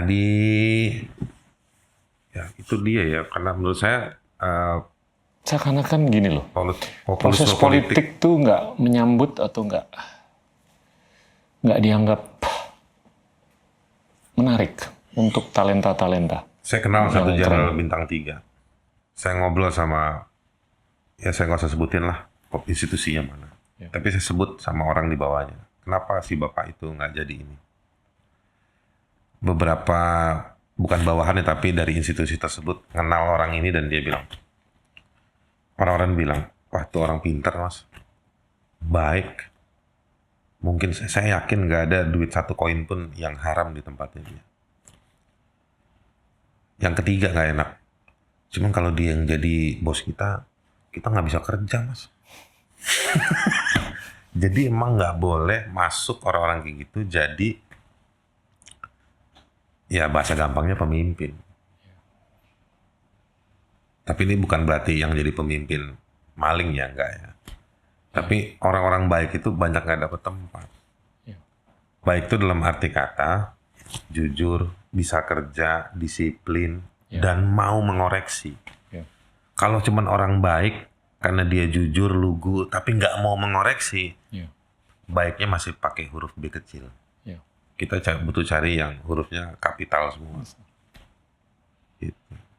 Ini sebetulnya hak asasi manusia nih, kalau saya perhatiin ini merupakan killer app. Ya kan, dalam 200-300 tahun terakhir ini kan ada beberapa killer app lah yang udah eksis, super app, demokrasi. Menurut Pak Gita, human rights ini killer app ya? It's a killer app Terhadap kekuasaan. terhadap nilai yang bisa dianggap universal ataupun semi-universal. Iya. Ya kan? Demokrasi, killer app. Konsumerisme itu killer app. Iya. Science itu killer app. Scientific discovery killer app. Ini gimana nih untuk kita merawat supaya killer app ini nih seperti Peduli Lindungi, ya kan, dipakai oleh Peduli Lindungi semuanya. katanya ngambil data kita itu, Pak. Oke, konteksnya agak beda nih. Sampingkan aja dikit. Gimana supaya ini benar-benar nyambung dengan masyarakat luas? Kalau kita udah membanggakan diri sebagai demokrasi terbesar nomor 3 di dunia, semestinya kita harus mengambil langkah-langkah yang konsisten dong dengan proses demokratisasi. Betul.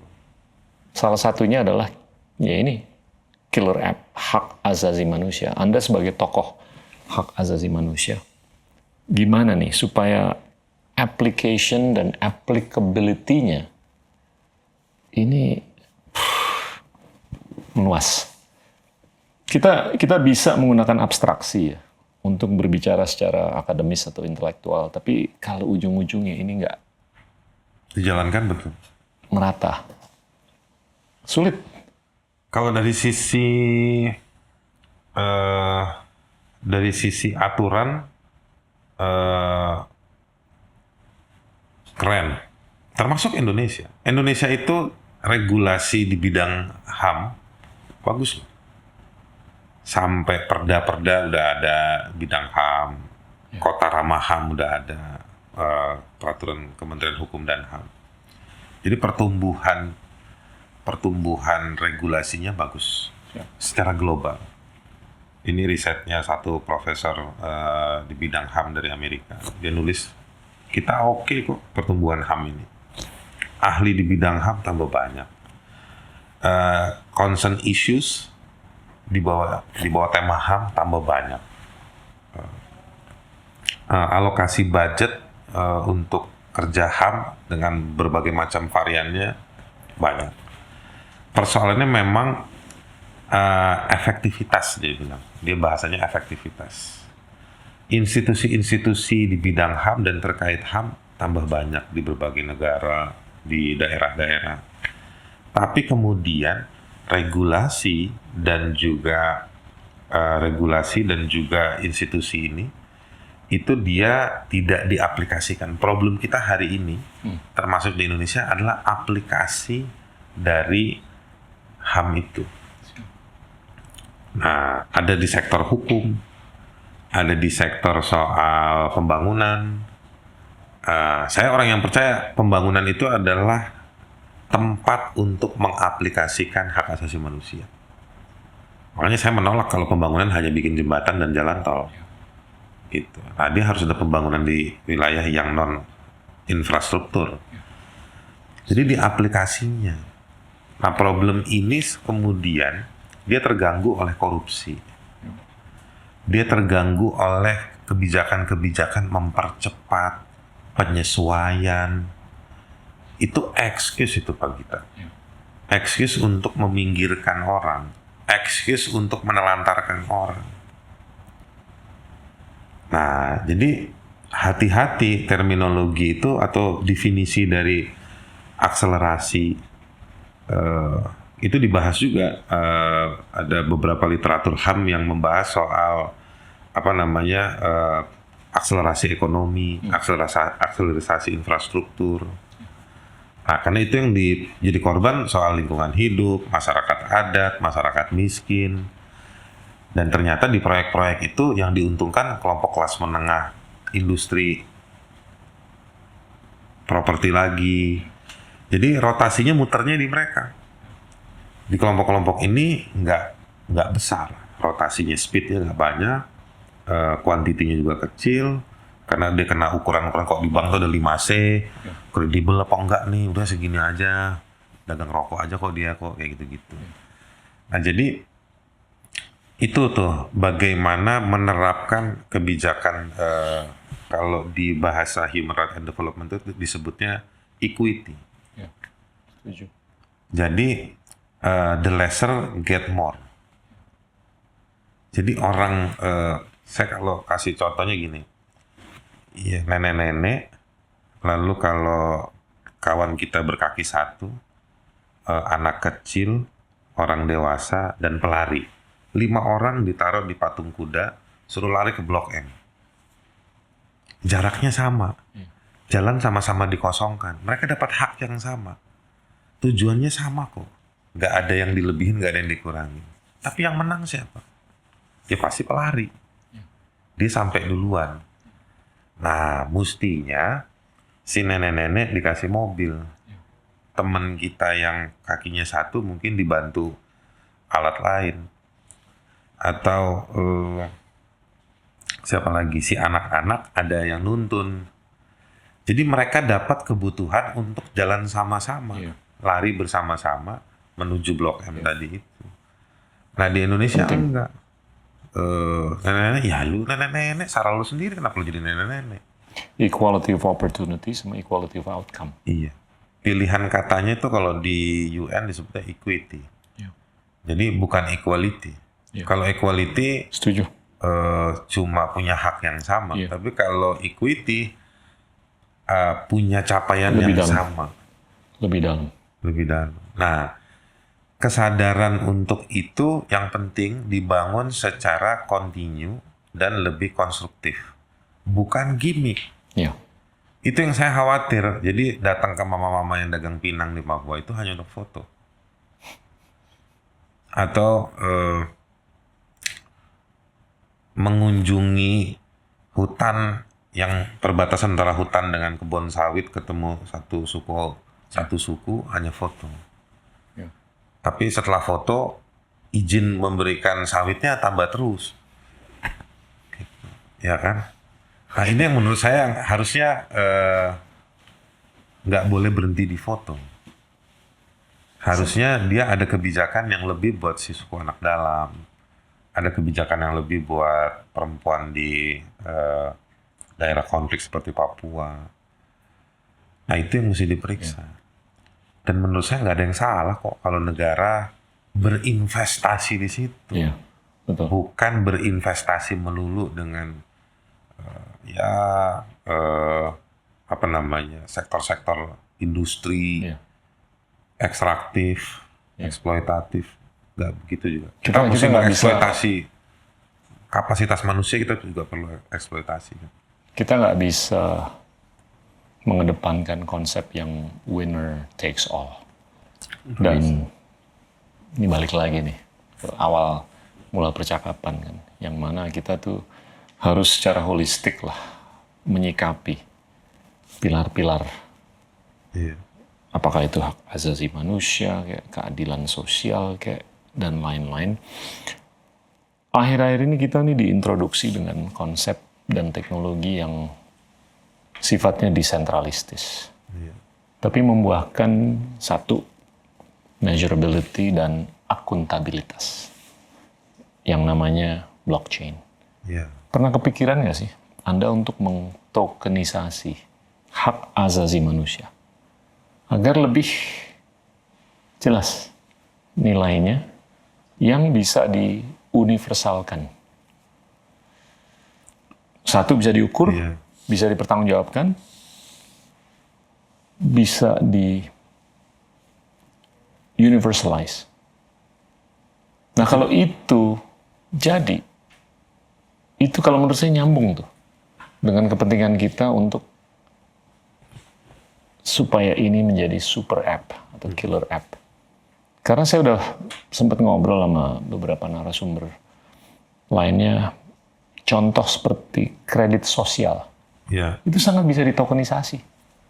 Tadi saya ngobrol mengenai kehutanan, bagaimana pohon kita bisa tokenisasi. Air bersih, bagaimana kita bisa tokenisasi. Supaya jelas nih, karena ujung-ujungnya adalah ya tahun 2045, Indonesia tuh harus utuh sebagai demokrasi terbesar nomor 3 yang benar-benar merupakan kulminasi, manifestasi dari jiwa yang demokratis. Gimana, Aris? Poin yang terakhir itu ya. Poin yang terakhir itu masih puitis buat saya itu. Itu 2045 loh, iya, masih 24 belakangan saya tahun. sering dengar itu ya. dalam pendekatan global, semua bicara 2045, buat Indonesia itu kayaknya angka itu keramat banget 100 Siap. tahun kan. Siap. Tapi gini nih Pak Gita, saya mau cerita sama Pak Gita dikit. Pak Gita tahu lah sebenarnya. Di 2045 itu artinya tinggal 24 4 tahun. tahun. Hari ini nih Indonesia, range-nya saya nggak tahu, tapi kira-kira antara 40 sampai 60% penduduk kita umur produktif. Kita lagi bonus demografi, artinya angka kerja kita lagi tinggi banget. Siap. 2045 yang mana itu tinggal 25 tahun lagi, orang-orang yang umur produktif itu masuk di umur manula. Lansia. Iya kan? Pak Gita pernah muda, Thanks. Saya udah tua. tapi masih kelihatan muda. Tapi begini saya mau bilang, Pak Gita tahu rasanya bagaimana menjadi anak muda dan bagaimana sekarang udah tua. Beda. Barangkali naik motor, naik sepeda, lari masih bisa lama dulu. Sekarang naik motor 2 kilo masuk angin. Kalau nanti di 2045 kita ada bonus demografi orang tua dan kita ternyata di 2045 anak-anak muda itu mungkin kita udah underground ya. Dan mereka udah telat memperbaiki itu. Energi mereka udah nggak cukup untuk memperbaiki. Saya cuman mau pakai bahasa vulnerable groups. Iya. Dalam hak asasi manusia kita kenal ada perempuan, ada anak, ada indigenous people. Tapi juga ada yang namanya elderly person. Konsep elderly person itu adalah orang-orang tua. Vulnerable. Yang nabung di dana asuransi, asuransinya di freeze. Gara-gara kena kasus apalah tuh di negara mana tuh. Ada yang nabung kerja 30 tahun, tiba-tiba duitnya dipakai untuk investasi di mana dan hilang. Udah tua. Mereka mau kerja apa lagi, tabungannya hilang. Nah kita menuju 2045 punya fundamental itu enggak? Kalau cuma ngebayangin bahwa penduduk kita nanti di 2045 udah mencapai 315, dan kita ada perputaran uang segini, kita itu cuman konsumen. Tesis itu tesis konsumen. Saya punya tesis lain, yaitu anak-anak muda ini itu mungkin jompo nih mereka. Waktu jompo nanti mereka nggak bisa megang kamera lagi untuk cari duit ketika tabungannya dia ini dari Pak Gita hasil kerjanya hilang tiba-tiba. Negara nggak pernah menyiapkan proteksi dananya dia di tahun 2045. Ini di negara siapapun itu nanti presiden dan rejimnya yang nanti mungkin udah duduk di G20 di atas kertas lapis emas barangkali. Tapi masyarakatnya di 2045 ada bonus demografi jompo yang ternyata mereka duitnya nggak aman. Karena kan sekarang BPJS mau ada dana beban segala macam. Nah jadi yang saya mau bilang di 100 tahun tadi itu apa yang sudah kita bangun hari ini? Ada mobilisasi nabung dipaksakan. BPJS lah, fasilitasnya dikurangin terus. Yeah. Terus mau dipaksa duit perumahan. Oke, itu agak-agak distopian lah. Tapi distopian, tapi saya mau bilang begini, di 2045 itu, saya cuma mau pakai forumnya Pak Gita ini, Endgame ini. Supaya nggak buru-buru endgame di 2045. untuk menyadari. Saya mau bilang ada suara minoritas yang kita harus sandingkan, kasih ruang itu. Udahlah kalau bicara merah putih, burung Garuda, insya Allah aman itu banyak yang jagain. Tapi nanti ini situasi di 2045 apa? Hutan kita nambah atau hutan kita habis? Kalau ngelihat trennya, kita kehilangan luasan beberapa lapangan bola dari hutan kita tiap hari loh. Per hari. Terumbu karang kita hancur, hilang, dicuri. Itu makanya juga Haris, tadi saya memperkenalkan konsep tokenisasi. Apakah itu bisa menjadi oh iya, tadi salah itu ya. satu metode yang bisa mencegah degradasi atau reduksi. Saya Iya cukup optimis ya sama anak muda zaman sekarang. Iya, pohon kita tokenisasi supaya deforestasi itu terbatas atau berkurang bahkan. Secara Hak adat itu asasi. ada Pak. Kalau ke Maluku, ke Ambon ada sasi. Apa tuh? Pernah dengar sasi nggak? Belum. Pohon di sasi, bukan di token. Kenapa nggak di token? Itu token. Oke. Sasi itu konsep adat yang kalau udah di sasi, anak kecil cabut daunnya satu aja nggak boleh. Dan nggak berani. Wow. Shame culture. Same culture dan Emotional ada intelligence. petir. Iya. Maksudnya ada sanksi adat. I see. Itu sasi. Laut di sasi. Keren. Nah, perusahaan-perusahaan takut kalau masyarakat adat udah ngesasi. Keren. Gitu. Mati pegawainya besok. Oke. Nggak bisa ada penjelasan ilmiah. Nah, itu ada, Pak. Nah, Oke, jadi keadatan yang eksis di tempat-tempat seperti itu kan nyambung dengan bagaimana kita bisa memberdayakan platform yang desentralistis. iya, Iya kan? betul. Gimana kalau di Papua kita tokenisasi hal-hal yang intangible, tapi yang mulia untuk orang yang ada di sana. Di Maluku juga, di Kalimantan juga, di Aceh juga, di Lombok juga, Flores dan lain-lain. Kalau di Papua itu bisa. Tapi ada sedikit masalah. Berawal dari sedikit ya. Sedikit masalah. Nanti masalahnya banyak sebetulnya. Ya. Jadi begini. Di Papua Yang itu konstruktif nih, Riz. konstruktif. Ini database. Ada datanya, berbasis data. Wilayahnya luas. Tumpukan kekayaannya berlapis-lapis. Siap. Nah, protektornya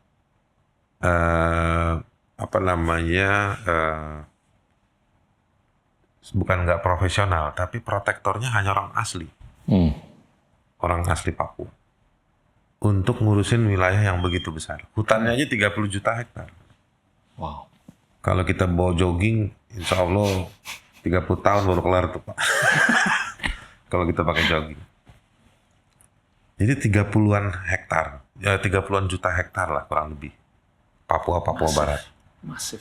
Dan hutannya, ini baru hutannya, belum di bawah tanahnya ya. Itu kehidupan, kalau saya pakai bahasa kehidupan, berlapis-lapis dan beragam. Ada beragam burung. Aneks 2 dari Hukum Internasional, Konvensi Internasional tentang Satwa Liar. Di bagian burung, itu sejumlah nama-nama burung itu adanya di Papua dan Sulawesi. Nah, jadi berlapis-lapis, beraneka macam. Nah, bicara token kan? Iya. Burungnya ditokenize. Sistem tokennya Ikannya itu, ditokenize. Nah, Tiap pohon ditokenize. sistem tokennya itu secara adat ada di beberapa komunitas adat di Papua mengenal sasi juga.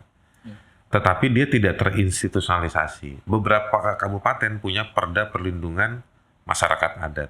Tapi sekali lagi problemnya mengimplementasikannya belum. Saya lagi bantu 1-2. Itu Anda lah. Anda Iya, yang udah saya dekat lagi dengan sana. coba bantu 1-2 kabupaten untuk menggunakan perda perlindungan masyarakat adatnya supaya lebih efektif. Iya. Nah, itu lagi kita coba. Nah, teknologi sosial dan teknologi hukum ini baru masuk. Nggak cuma di Papua, di Indonesia pun baru sampai di situ. Nah, aktornya, aktrisnya, belum semua. Kan nggak bisa juga semua orang Papua atau semua orang yang ada di Papua. Banyak juga yang rambut lurus mau berjuang untuk Papua supaya lebih baik. Itu nggak cukup isunya. Consolidated issue atau sistem itu makin ke atas, makin terkonsolidasi, makin politis. Ya begitulah di Indonesia. Tapi ini justru semangat blockchain yang meng-circumvent proses politik, kedaulatan, geopolitik, dan lain-lain. Ini udah terbukti dan nyata. Betul. Taliban di tengah Afghanistan, dia mau beli kain Pakai blockchain. dari Jember, pakai blockchain, pakai Bitcoin. Dikirim barangnya. Dan bagaimana ini nyambung dengan kepentingan Anda loh, dan kita semua ya, untuk mengedepankan hak asasi manusia proses demokratisasi yang mulia. Iya. Jadinya yang udah kaya di sana yaitu kesukuan, keadatan, kepemimpinan dalam konteks itu bisa diberdayakan dan dipadu dengan aplikasi teknologi untuk mentokenisasi yang sangat desentralistis dan sangat bisa dipertanggungjawabkan, sangat transparan, dan itu untuk meng-universalize komunitas internasional. Ada dua hal Pak Gita. Lebih keren. Bener, konsep blockchain itu kalau di hak asasi manusia kita sebutnya solidarity. Siap. Jadi,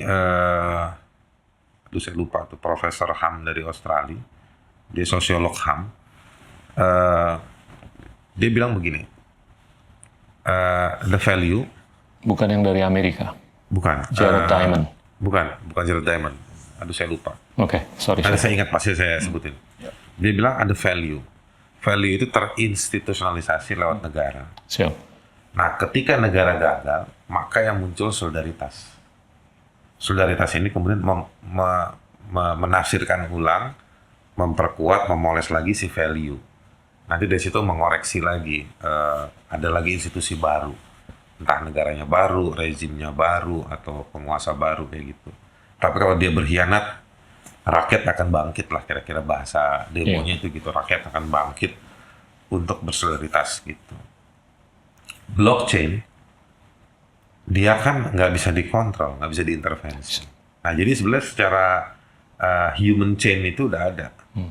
Jadi rantai manusia itu saling membantu itu udah ada. COVID ini sebenarnya kan negara menikmati solidaritas sesama warga itu.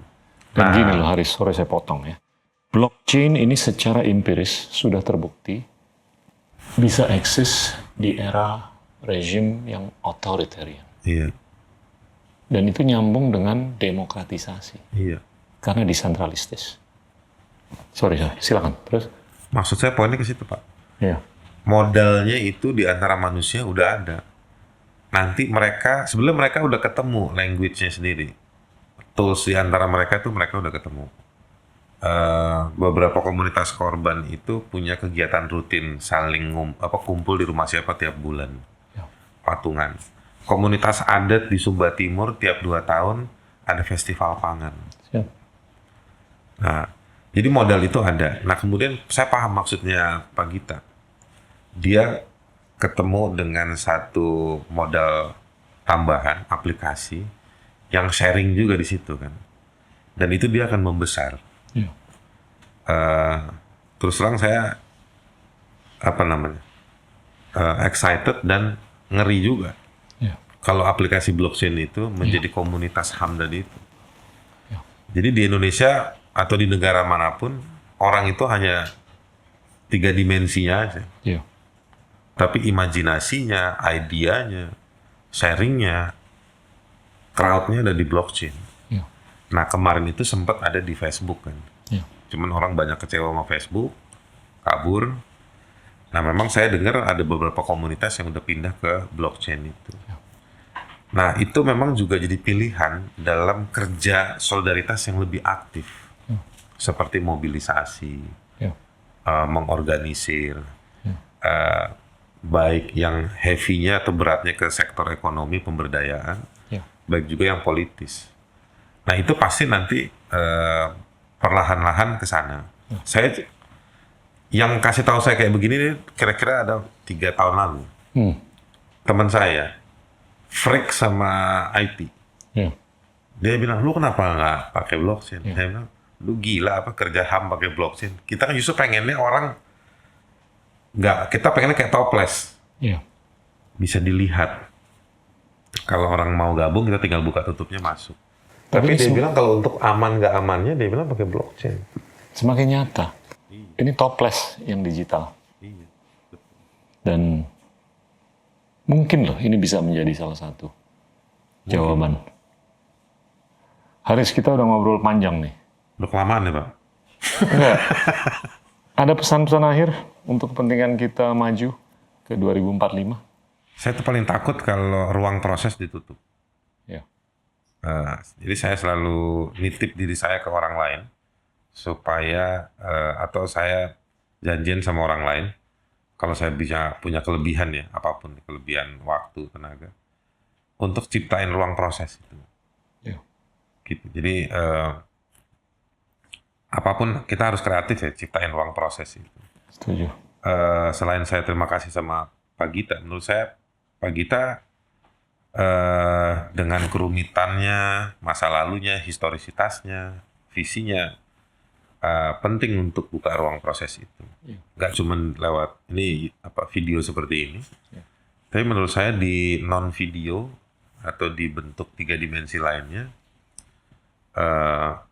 kreativitas untuk berproses itu saya orang yang senang banget gitu. Nggak perlu saya terlibat, tapi kalau ada tuh saya kayaknya lega. Karena kalau kita terlalu dikunci, dipaksa, ditakdirkan dengan tanda kutip hanya segitu dan begitu aja, Ya. ya saya pikir kita nggak bakal lebih hebat daripada lumut nanti. Gitu. Dan akhir-akhir ini banyak kecenderungan di seluruh dunia untuk menderita dari amnesia sejarah, Iya, untuk menderita dari cognitive immunity, yang mana kita nggak bisa membedakan antara fakta dari fiksi. Dan balik ke poin awal tadi, bagaimana kita tuh harus lebih berfilsuf untuk kepentingan pemberdayaan teknologi. Dan tadi kayaknya kita udah hit the button.